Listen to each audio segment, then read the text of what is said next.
Welcome to News Roundup, where we bring you highlights and key stories. I'm Sharifat Ibrahim. First, the headlines. Governor Ododo briefs President Tinubu on Kogi security. Governor Ododo unveils Kogi Hunan Free Trade Zone. Arsenal maintains lead as Chelsea and Real Madrid stumble in UEFA Champions League.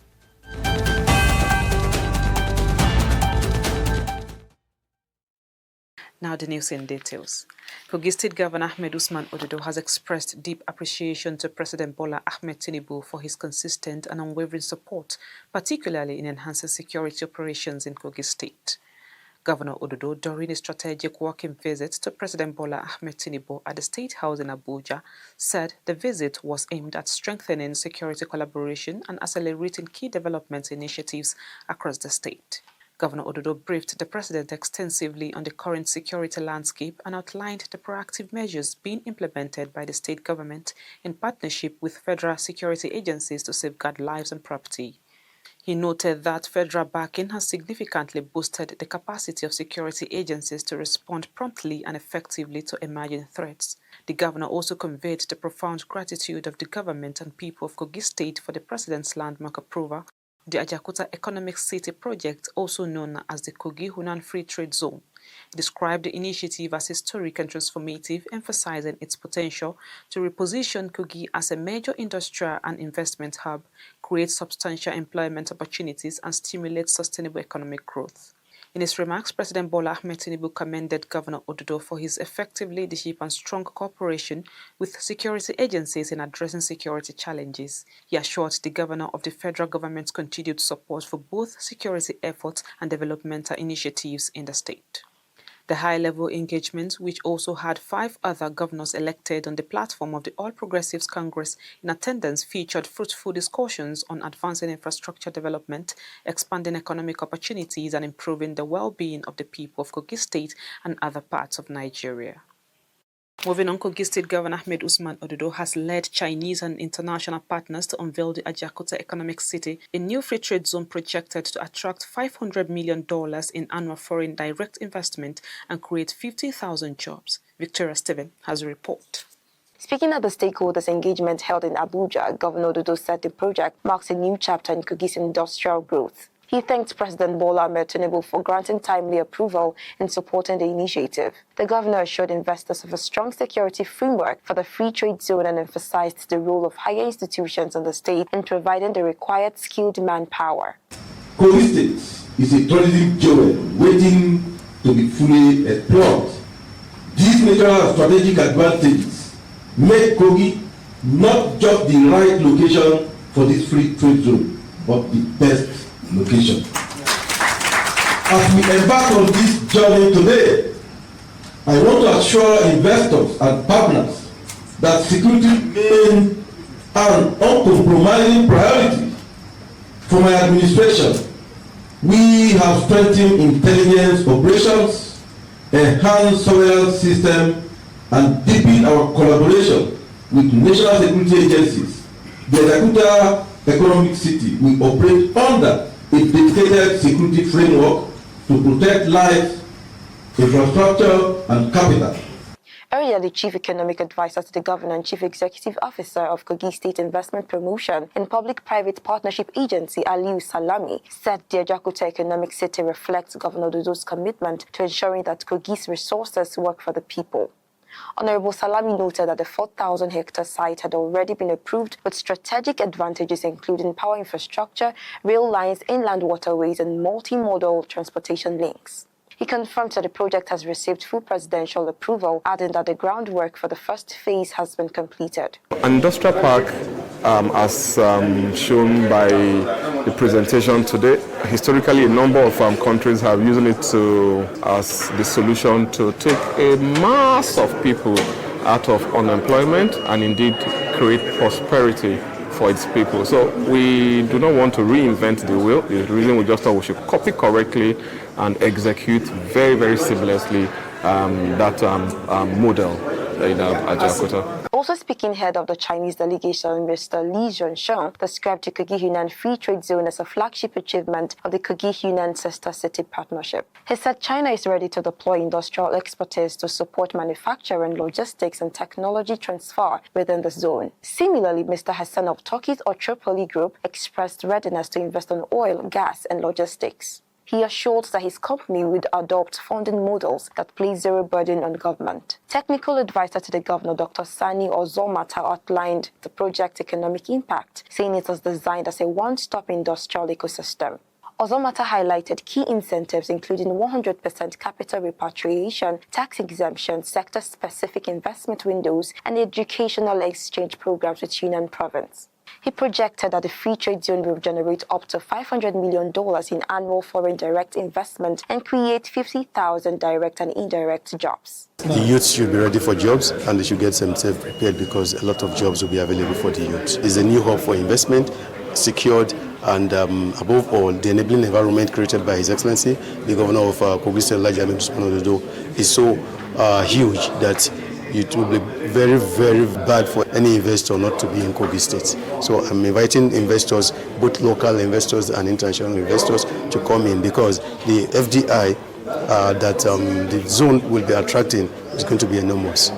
Goodwill messages from the Nigeria Investment Promotion Council, Nigeria Export Processing Zones Authority, the Central Bank of Nigeria, the North Central Development Commission, and the Ministry of Finance and all the stakeholders described the project as a major endorsement of the federal government's renewed hope agenda. And see it now, I can hear from the government inviting willing, ready, and able investors to come to Kogi State.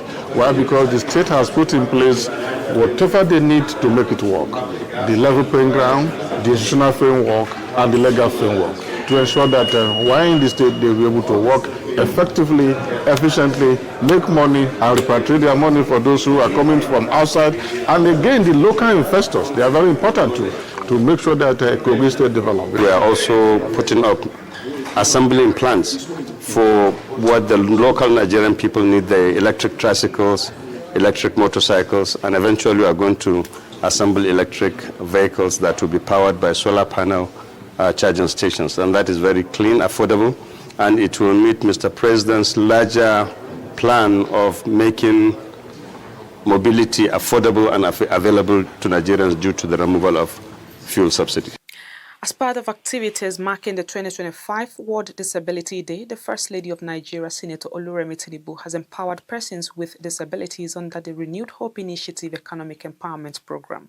The empowerment program took place in Lokoja with the theme Fostering Disability Inclusive Societies for Advancing Social Progress.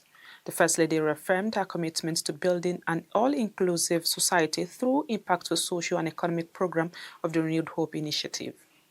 The event was held simultaneously across the 36 states of the Federation and the Federal Capital Territory as part of activities to commemorate the World Disability Day. Represented by the wife of the Kogi State Governor and State Coordinator of the Renewed Hope Initiative, Haji Sefinat Usman Ododo, the First Lady disclosed that the initiative is providing a 200,000 Naira business recapitalization grant to 250 persons with disabilities in each state and the Federal Capital Territory to strengthen their livelihoods. She also announced that the Defense and Police Officers' Wives Association in each state and the FCT will receive 50 million Naira for onward distribution to beneficiaries, an initiative aligned with President Bola Ahmed Tinubu's Renewed Hope agenda and aimed at expanding opportunities for vulnerable groups. Reflecting on the achievements of the Renewed Hope initiative over the last 2 years, it was revealed that over 100 small business owners, including internally displaced persons, persons with disabilities, orphans and widows have benefited from interventions spanning agriculture, social welfare, education, health and economic empowerment. In addition, the Renewed Hope Initiative monthly food outreach program has supported vulnerable communities with relief materials and food items across 22 states and the Federal Capital Territory, particularly targeting internally displaced persons, flood victims, and other groups in need. The First Lady also announced that the Renewed Hope Initiative Economic Empowerment Program for persons with disabilities will now become an annual event to be held every 3rd of December to mark the International Day of Persons with Disabilities. She urged beneficiaries to make judicious use of the grants to grow sustainable businesses that can support their households. The First Lady expressed appreciation to President Bola Ahmed Tinubu for his sustained commitment to uplifting women, children and vulnerable groups across the country, as well as to Kogi State Governor Ahmed Usman Ododo for his continuous support to citizens of the state. The news roundup is coming to your Luga TV. We'll be back shortly. Stay with us. On January 27, 2024, Governor Ahmed Usman Ododo became the 5th executive governor of Kogi State, signaling a new era of development. His vision was clear: to foster sustainable development, prioritize the needs of the people, and promote unity among the state's diverse communities. In the education sector, Governor Ododo's administration has improved schools, provided scholarships for students, and prioritized teachers' welfare. The governor has built and revamped several primary healthcare centers across the state and equipped them with modern facilities. Under Governor Ododo's leadership, Kogi State has witnessed improved security and enhanced collaboration among its diverse communities. Governor Ododo's commitment to economic empowerment is also noteworthy. His administration has launched programs to promote entrepreneurship, particularly among young people in the agricultural sector. His administration has boosted food security by providing modern farming tools, fertilizers, and support for smallholder farmers. Kogi State stands stronger, united, and ready to take on the future under the administration of Governor Ahmed Usman Ododo.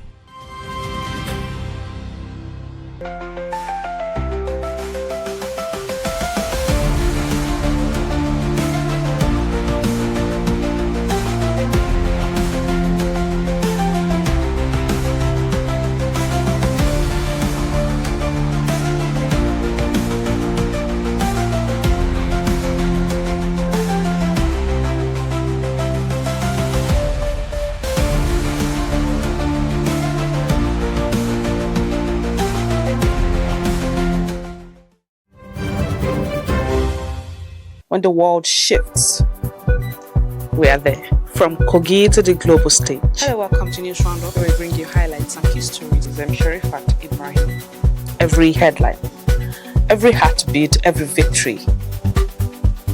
News Roundup delivers the stories that shape our lives. Not just the news, but the pulse of now. Politics, people, power plays, and the passion of sport. All brought to you with speed, accuracy, and unmatched clarity. Fast, fearless, and unfiltered. News Roundup every weekend, every story, only on Luga TV. Welcome back. The Kogi State government has reaffirmed commitment to promoting identity, unity, and socio-cultural heritage of people in all parts of the state. This was disclosed by the Secretary to the Government of Kogi State, Dr. Folashade Arike Ayoade, at the maiden edition of Ebira Cultural Day celebration organized by the Ebira Welfare Association in collaboration with the management of Radio Kogi in Lokoja. Dr. Folashade said she identified strongly with the celebration, noting that she stands as an Ebira person because of the recognition and trust she received from leaders of Ebira descent in Kogi State. Dr. Folashade attributed the historic opportunity of her appointment as a two-term secretary to the Kogi State government to the visionary leadership of former Governor Yahaya Bello and the sustained confidence in her by Governor Ahmed Usman Ododo. She further urged parents to encourage their children to learn and speak their indigenous languages, describing African culture as the richest and the best legacy, noting that even Western societies now draw inspiration from African cultural expressions. Earlier, the Director General of Radio Kogi, Princess Nana Hawa Yusuf, described the celebration as an opportunity not only to showcase the beauty of Ebira culture, but also to honor the values and traditions that have shaped generations. Nana Hawa commended Governor Ododo for his exemplary leadership, commitment to peace, and effort in providing an enabling environment that supports cultural development and strengthens community cohesion.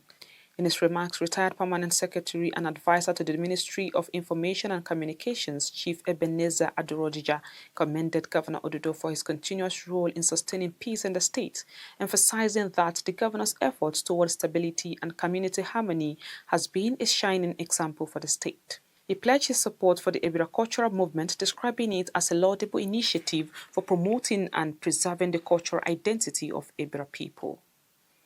And the Kogi State Internal Revenue Service has convened a higher-level stakeholders forum designed to broaden public understanding of Nigeria's tax laws 2025, bringing renewed focus to the country's changing revenue landscape.